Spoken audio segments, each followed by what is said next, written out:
Welcome to ARTWATCH, an enlightening foray into the lives of working artists. Come on in, step into our studio, and listen to something unique about the artistic development of some of our friends.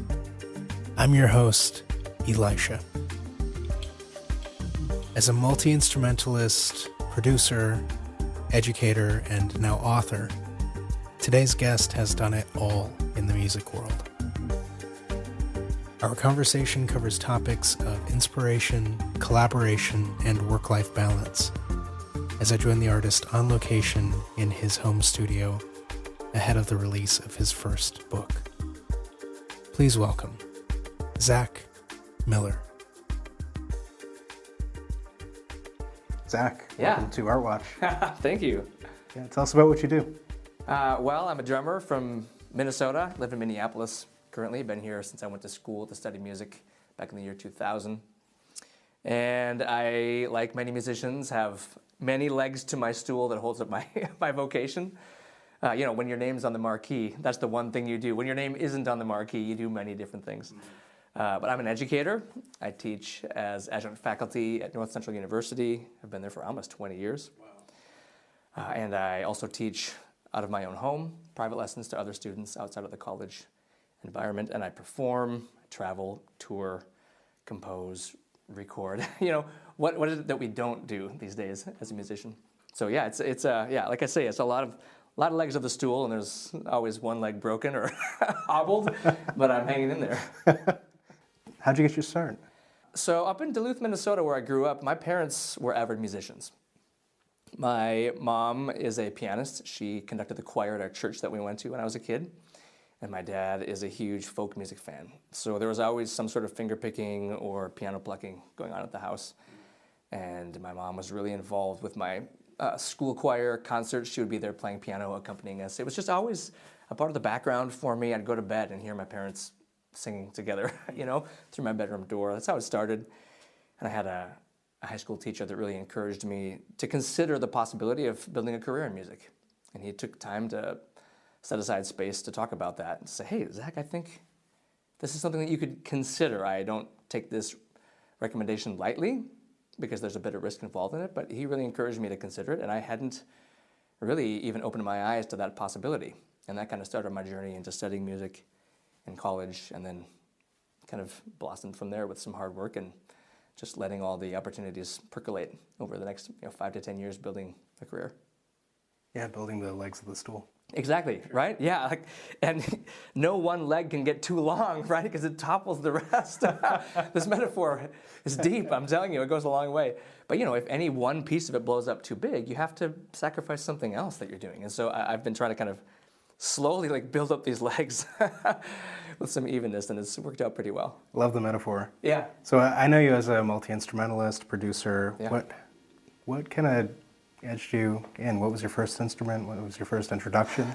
I started out with piano lessons, and I'm not sure if it was because my parents wanted me to value music or if they wanted me to learn discipline and a slow burn progression in something. I'm not sure exactly what the motivation was, but it started there, and that's still the instrument that I return to when I'm composing. But I did have a close friend and cousin of mine who actually has worked with me on various music projects, Will Keeler, who is also a drummer, and he's the first person that inspired me to play the instrument. I used to go to his house, to his basement, as maybe a 10, 12-year-old, and I'd listen to him play, and I would just laugh out loud for joy and smile, just listening to what he was doing.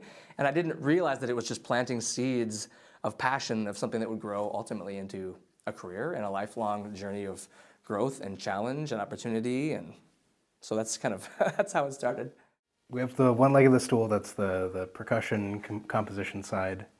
How did you get started as an educator? That's a great question.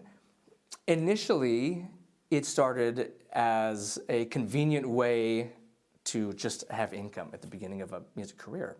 I thought that my trajectory, having studied music performance, specifically in college, was going to be in the direction of performing being the largest piece of my vocation. But I did have a graduate student at the University of Minnesota who was moving on and moving out of town, and he offered to me to take over his chunk of students, which was 2 evenings a week at St. Joseph's School of Music in St. Paul. And I accepted that and discovered not only the passion for music and teaching the instrument itself, but also the great and wonderful challenge of building a relationship with so many different kinds of people. You know, you've got the 6-year-old shy kid that walks in the door. You've got the awkward teenager. You've got the adult who kind of comes in the room sheepishly, starting from the beginning and learning an instrument. You have to find a way to bridge the social gaps between all these different kinds of people. And that has ultimately become one of my main passions in teaching, is not just the musical content, but the relational piece. And figuring out, okay, how do I create a space for this unique person to feel comfortable one-on-one? Because it's an intense social environment, right? So finding a way to make that feel comfortable has always been one of my favorite parts of teaching that I didn't realize was going to be a major cornerstone of what I enjoy. Zach, do you have a project that you would say really defines you as a musician? You know, I like to think that I've left a piece of myself on everything I've been involved in, from all the albums of many songwriters and bands I've been a part of.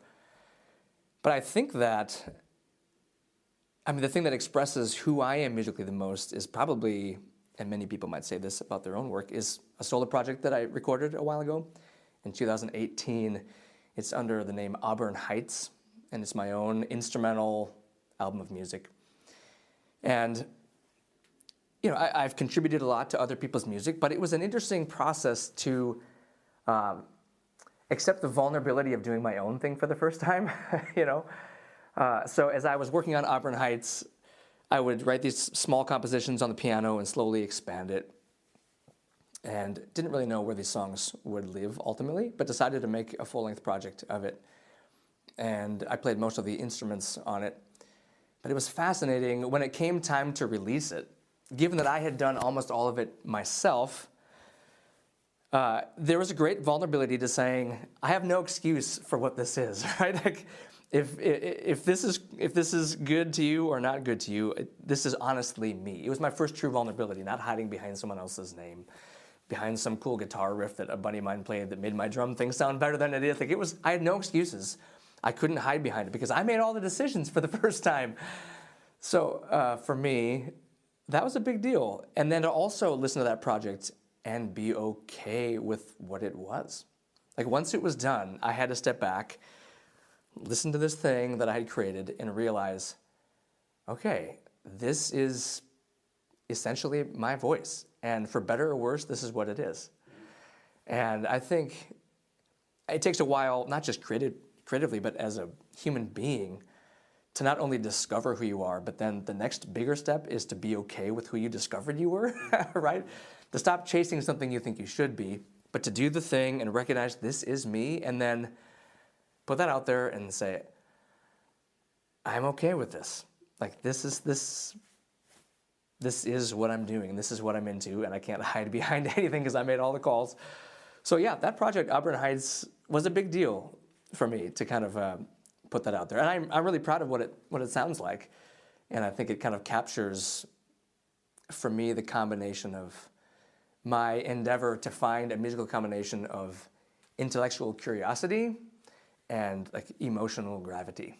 You know, like I've always had a soft spot in my heart for the crooner love ballad, you know, and for like sweeping, beautiful classical music. And I've also had an itch to discover intellectually demanding music in jazz fusion and, you know, progressive jazz and odd meter intellectual approaches to music, and how to combine those two and bridge that gap. I think Auburn Heights really was the first time I found a way to try and float both of those boats at the same time. Uh-huh. So, yeah. You've described something interesting, which is the first album, the flood of emotions that comes with that, self-realization. Yeah. How has that album sat with you in the last 5 years? I still love it. I do. I put it on, and I'm still proud of it. Now, many of my favorite things about the album are the contributions of my friends that brought their musical expertise and their particular thumbprint to it. And so I'm not claiming to think that every single piece of it, you know, I'm not going in listening and saying, my favorite thing is my own drumming. But I love the choices that we landed on together as musicians, and I still am moved by it, and the things that drew me to the desire to record these songs to get some permanence to that art and to record it and document it, they still stand for me. Yeah, there's something really beautiful about the curation of the studio musicians that you have. Yes. And I've witnessed that with you personally. The chemistry that you, Matt Patrick, Aaron Fabrini have in studio at the library is a really incredible thing. Thank you. Watching you three get together, get on the same wavelength, and find inspiration in the work that you're playing. Yeah. Collaboration, it enhances all the things that you're doing if you have an openness to it. And you've discovered that, right? And, I've been in songwriter sessions with songwriters that have very concrete ideas of what they want and don't want. And they insist on it. And that can end up being a great project. The experience is really different. But the process and how it feels to create what it became that day is really different when you have a collaborative approach versus a top-down vision approach. It's really a different experience. And that collaboration, as you and I have been fortunate enough to go through together a couple times, it's a beautiful part of being an artist. So you talk more about wanting to discover maybe some intellectual, mathematical sides of your work. Yeah. How have you brought that into the educational sphere with your new book? Oh, that's a great question, actually. I think I'm a puzzler. Yeah. In my life, I've always loved word games, and I've always loved sequence challenges, and I think that comes out in my music making and in my drumming and what I explore. And in collecting ideas over all these years of discovering that that's a voice that I have on the instrument, I did create this collection of exercises that I put into a book called SYCNO that you've been involved in as well. And yeah, SYCNO is my, drum nerdery, put the glasses on, version of Zach Miller's drumming that is not really intended for, practical application as much as exploring curiosity. I'm trying to sell curiosity on the instrument, essentially. So I have this, this is the book here. We just got these recently, SYCNO. Beautiful. Yeah, it really is beautiful. And I believe in the content that's in it, but also I just like the visual stuff that's been brought to the table by my cousin Will, who I mentioned earlier, right? The stuff that he put in here. Look at these pages. I've seen, I've probably owned 200 drum books, and they're all black ink on white paper, right? So the color of this and just the visual display, to me, is just has brought a lot to it. But yeah, to walk our listeners through this. Yeah, it's an 8.5 by 11 book. Yeah. How many exercises do you have? There are 26 different concepts to practice in here, and all the concepts are partially laid out in the book, but leave room for wonder about where could I take this. That's kind of part of the thing, because I'm selling ideas, but I'm selling curiosity. For a person to learn how to do what I do is, maybe has some value to them, but really what would be more valuable in the world of art is for them to then follow this curiosity that they've, had birthed in them through this process and chase that. That's the goal, right? Yeah. And an exploration of curiosity for you as well. Every single page handwritten. Yes. Every single page full of color. Yeah. And all original exercises, right? Did I spell this right? Oh my gosh, can I read that? Oh, yeah. Yeah, it is. But, these exercises in the process of exploring how to challenge myself with these drumming independence coordination puzzles is a very personal, fulfilling journey. And I wanted the book to feel like that. And I've also always loved the musical handwriting of my friends when they give charts to me. I love that. I have a buddy named Kip Jones. Kip has, when he sends me charts if we're going to learn something, they are beautiful. They're gorgeous to look at. It's so fascinating. It's all full of his personal stuff, and I really valued that, and I wanted to have my own version of that because there's just a personal connection there. So music has taken you from the stage to the studio, to the classroom, to the print shop. Yeah. Where do you hope to go in the future? Wow. I think that what would be the next space for me to explore would be to create more of my own compositions that employ some of the ideas in SYCNO. I've put out there, or I am in the process at least of putting out there videos that will be able to be accessed either on YouTube on my own channel or at performer..com, which is what houses the sale of the book. Videos that give instruction about how to play these exercises. But for me, like finding a musical home is the more important level for this.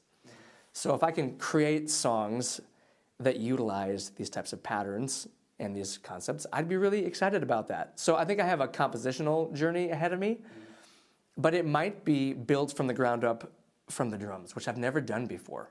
So to start with the drumming being the piece to build a song around is really, it's very counterintuitive to me, but it's exciting to see how can I define what a song is if I start from the voice of drums and cymbals rather than harmony and melody. I'm curious where that'll take me. So an integration of all those things I think would be the next step that would excite me and hopefully push me into the next space for application, right? Because the practical side of my content in this book, I mean, that wasn't the goal. It was personal exploration. But now, how do I bring it into something that artistically feels like a fuller expression of that? So how do I house it in a song? Can't wait to hear it. Yeah, thanks. It's going to be a slow burn, but we're going to get there. Wonderful. So for those of us interested in picking up a copy of SYCNO, what's the best way to do that? Yeah, so SYCNObook.com is the space that is held for purchase. I'm going to bring it with me to seminars and clinics that I give. I'm hoping to keep moving forward in that part of my teaching career. I'd like to deliver content in group spaces just as much as one-on-one in the future. So I'll be bringing it with me where I go. But SYCNObook.com is the best place to try and find it. Where else can we find Zach Miller? Oh boy, we're hoping to open this up a little bit. I'm hoping to do some presentations at colleges and universities upcoming, and those will be advertised mostly on my Instagram account where most people that connect to my music and my creative endeavors find me. Wonderful. So, yeah. Anything else? No, I appreciate the chance to be here. Yeah, thanks for being on ARTWATCH. Of course, thank you. Appreciate it, man. Thanks for listening to ARTWATCH. If you enjoyed the show, please write a review, leave a tip at leaveatip.org, or if you can, support the production with a monthly donation. Information on this, links to Zach's work, future episodes of this show, as well as the video version of the podcast, can be found at artwatch.us. ARTWATCH is made in partnership with the Freeborn County Arts Initiative. Located in the heart of Albert Lea, Minnesota's historic district, the FCAI is the go-to nonprofit for pioneering new shows and artistic concepts. This program was also made possible with generous support from the Minnesota State Arts Board, the Southeastern Minnesota Arts Council, and Freeborn Maurer Cooperative Services. ARTWATCH is a production of Inkfish Design Studio. Executive producer, Elisha Marin. I hate to tease you, but I've got to. Sorry. I've got exciting news to share. Really cannot wait. Please stay tuned in so you don't miss it. Thanks again for listening. Till next time. Take care.